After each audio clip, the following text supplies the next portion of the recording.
Hello and welcome back to another Mythology Monday. I am, of course, your host, Alice. Hi. Today we are going to be talking about jewelry and like necklaces, rings, this kind of thing, and charms specifically, and how they're used in fantasy writing, as well as my own series in that, and talk about our favorites. So first of all, let's go over a couple of different examples of how jewelry is used in different fantasy books for those who maybe can't wrap their head around how that would be. So if you haven't read Fable, little spoiler here, but in the book Fable, we have Fable's mother's necklace with the stone necklace and the gem finding necklace, and that's really important both to her and also to the gem finding ability that exists in the world.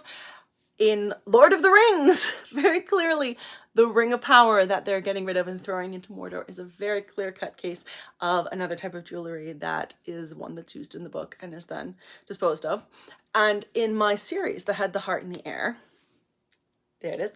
There are actually a bunch of different jewels and gems in that have significance, either both sentimental as well as protective in nature sort of thing. So in book one and the prequel as well, we find Alex and we learn about the fact that she has a green emerald pendant, which is referred to repeatedly as matching her eye color. And now this pendant was really important because it is passed down through her family. It was originally created for her grandmother by either her grandfather or great-grandfather, I can't remember. And it was made because she was that generation's Cassandra, and the Cassandra are healing sorcerers. So she was under a lot of pressure to help and heal all the different sorcerers who came to her with need and who needed some kind of help. And sometimes it was overwhelming and too much for her. So the pendant was made for her to disguise herself so that people could not identify her as the Cassandra, and she would be better able to just have a break when she needed it in order to recharge and get back her strength and her energy before dealing with all the pain and the hurt from other people and that. So because the necklace was made and is in her family, when her mother and uncles fled, it was brought with them by Merlock specifically. And when Alex was born, he gifted it to her mother, Victoria, to have because he just thought that if anyone's going to need it, it's going to be her. So Alex was given the necklace by her mother, and she was gifted it when she was the day her mother died, in order to, because she knew she was gonna need to be protected.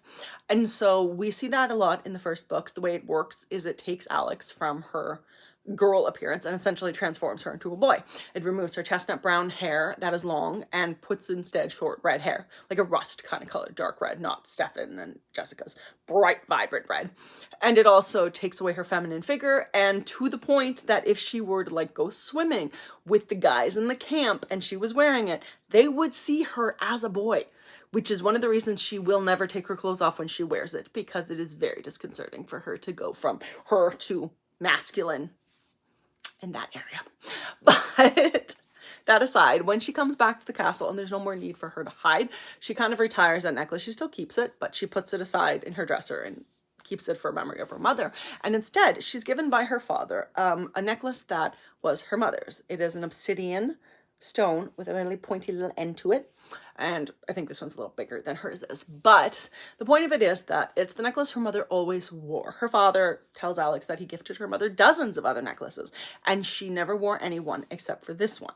And so because of that, it's very sentimental to Alex. And that's the necklace she starts to wear once she's back in the castle, despite all the other jewels she's given, and that she wears them begrudgingly at balls and whatnot. But in her normal life, this is the only necklace she wears because it's a sentimental one that reminds her of her mother. And so there's other kind of jewelry in my world that isn't quite as friendly and nice. Sorcerers use something called a red steel bracelet to train young sorcerers if the sorcerers have children and it was not predetermined what powers they get and they can't figure out which powers the child is getting. They can put on a red steel bracelet that has all of the line marks on it, and as the child's powers start to come out, the color will change on the line marks from gold to black, and then it helps them identify powers. It's particularly used when you have sorcerers who could potentially exhibit dangerous powers, like Ares and Salem, and the ones that can be very dangerous and destructive. So that way, as soon as those powers erupt, if they're problematic, the parents essentially can stop the child from using them and deal with them and getting the proper help and lessons and that sort of thing. But it can be painful if it's not done properly by the parents or handled adequately. So it is something that they have to be very much aware of and careful with. And now we're going to talk a little historically about charms and that kind of thing. So modern day, you would consider them to be like a lucky charm. Right. We all have lucky charms or like lucky socks or this lucky bracelet or whatever kind of thing. And so it's a superstition that's been carried forward a lot.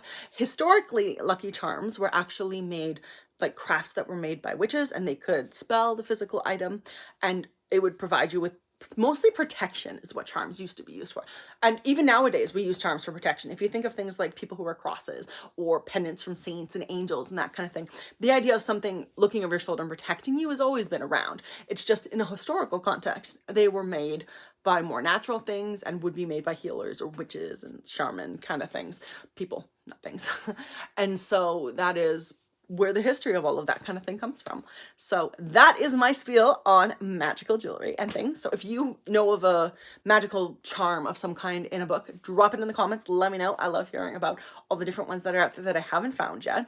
And otherwise, yeah, I hope you guys have a great Monday, and I can't wait to see you next week.